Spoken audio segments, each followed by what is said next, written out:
Hello student, जैसा कि हम लोगों ने प्रीवियस क्लास में कृषि के बारे में पढ़ा था कि कृषि भारत के कुल क्षेत्रफल के लगभग 51% पे कृषि की जाती है।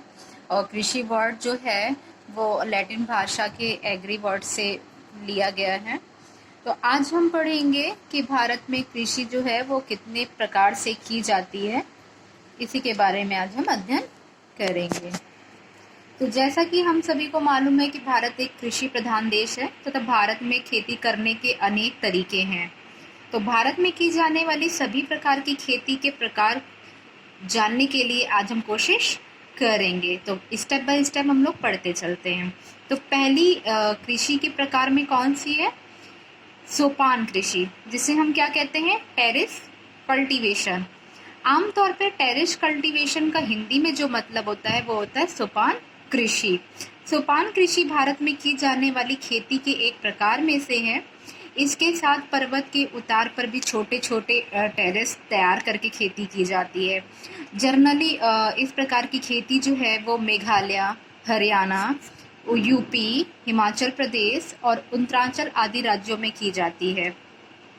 सेकंड है सघन कृषि, इंसेंटिव फार्मिंग। इंसेंटिव फार्मिंग का हिंदी में मतलब होता है सघन या गहन कृषि। खेती करने की इस प्रणाली में अधिक परिश्रम लगता है। धन, उर्वरक और कीटनाशक डालकर उत्पादन अधिक लिया जाता है। उत्पादन अधिक होता है लेकिन साथ ही साथ परिश्रम भी अधिक लगता है, धन भी अधिक लगता है और फर्टिलाइजर जो होते हैं वो भी अधिक मात्रा में लगते हैं। एक ही जमीन पे एक ही साल में कई फसलें बोई और उगाई जाती हैं, जैसे मक्का हो गया, गन्ना हो गया। मक्के और गन्ने की खेती में फर्टिलाइज़र, पेस्टिसाइड्स जो होते हैं, कीटनाशक और ज़्यादा मेन पावर इस्तेमाल की जाती है। इसे ही हम क्या कहते हैं? सघन कृषि या इंसेंटिव फार्मिंग। थर्ड है शुष्क भूमि खेती। जैसा कि वर्ड से ही पता चल रहा है, शुष्क, शुष्क का मतलब जहाँ पानी ना हो। तो शुष्क वर्ड से ही पता चल रहा है कि जहाँ पानी की कमी हो। तो ऐसे ही स्थानों पे ये शुष्क भूमि खेती होती है। तो सिंचाई बिना की जाने वाली खेती को ड्राई लैंड एग्रीकल्चर या फिर शुष्क भूमि खेती कहा जाता है। जहाँ बहुत कम बारिश होती है वहाँ खेती करने की इस प्रणाली का इस्तेमाल किया जाता है। फोर्थ है रोपड़ खेती, प्लांटेशन एग्रीकल्चर। ऐसी फैसिलिटी एक बार खेत में रोपण कर देने के बाद काफी लंबे समय तक उत्पादित होती है। ऐसी फसलों की खेती को प्लांटेशन फार्मिंग या फिर रोपड़ खेती कहा जाता है। साधारण तौर पे अगर हम बात करें तो यह खेती फलों की खेती को रोपड़ खेती कहा जाता है, जिसमें जैसे पिस्ता हो गया, काजू, रबड़, कॉफी, आम, अनार, कोकोनट, केला आदि फसलों का समावेश रोपड़ खेती में होता है। रोपड़ खेती व्यापारी खेती का ही एक प्रकार माना जाता है, जहां पर अधिक आय प्राप्त करने हेतु पेड़ों का रोपण किया जाता है। फिफ्थ है स्थानांतरण खेती। स्थानांतरण मतलब शिफ्टिंग, एक स्थान से दूसरे स्थान पर शिफ्ट होना। वर्ड से ही क्लियर हो रहा है।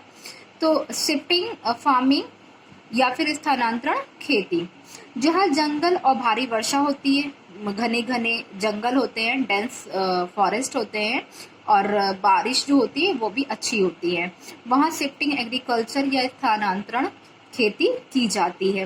जो किसान भाई होते हैं वो पेड़ और झाड़ियों को काटते हैं और काट के स्थान को जो है वो साफ करते हैं।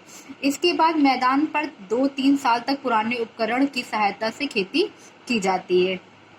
2-3 साल खेती करने के बाद फिर वहाँ की मिट्टी जो होती है वो वहाँ की उर्वरक शक्ति जब खत्म हो जाती है तो ऐसा होने की स्थिति में वे फिर वहाँ से दूसरे स्थान को स्थानांतरित हो जाते हैं। जब 2-3 साल के बाद वहाँ की मिट्टी जो होती है ना कम फर्टिलाइज हो जाती है, क्योंकि वहाँ पे बार बार फसल उगाएंगे तो जाहिर सी बात है कि वहाँ की उर्वरक शक्ति जो होगी भूमि की वो खत्म होती जाएगी। तो उर्वरक शक्ति खत्म हो जाती है, इसलिए फिर वो दूसरे स्थान को स्थानांतरण हो जाते हैं और ऐसा निरंतर चलता रहता है। सिक्स्थ है जीविका खेती। परिवार के निर्वाह के लिए की जाने वाली खेती को हम क्या कहते हैं? जीविका खेती। जीविका मतलब ही क्या होता है? अर्निंग। जीविका, जीविका का मतलब ही क्या है? अर्निंग करना, जीविका चलाने के लिए लोग धन कमाते हैं। तो परिवार के निर्वाह किए जाने के लिए की जाने वाली खेती को ही हम क्या कहते हैं, जीविका खेती कहते हैं। जीविका खेती के पीछे परिवार की जरूरत के आधार पर उत्पादन होता है। खेती की प्रणाली में ज्यादातर किसान जो होते हैं वो पुराने और जो ट्रेडिशनल तरीके उनके होते हैं, परंपरागत जो तरीके होते हैं उन उपकरणों का इस्तेमाल करते हैं। यह खेती जो होती है वो सामान्य तौर पर आसाम और हिमालय क्षेत्रों में आदिवासी समूह में की जाती है।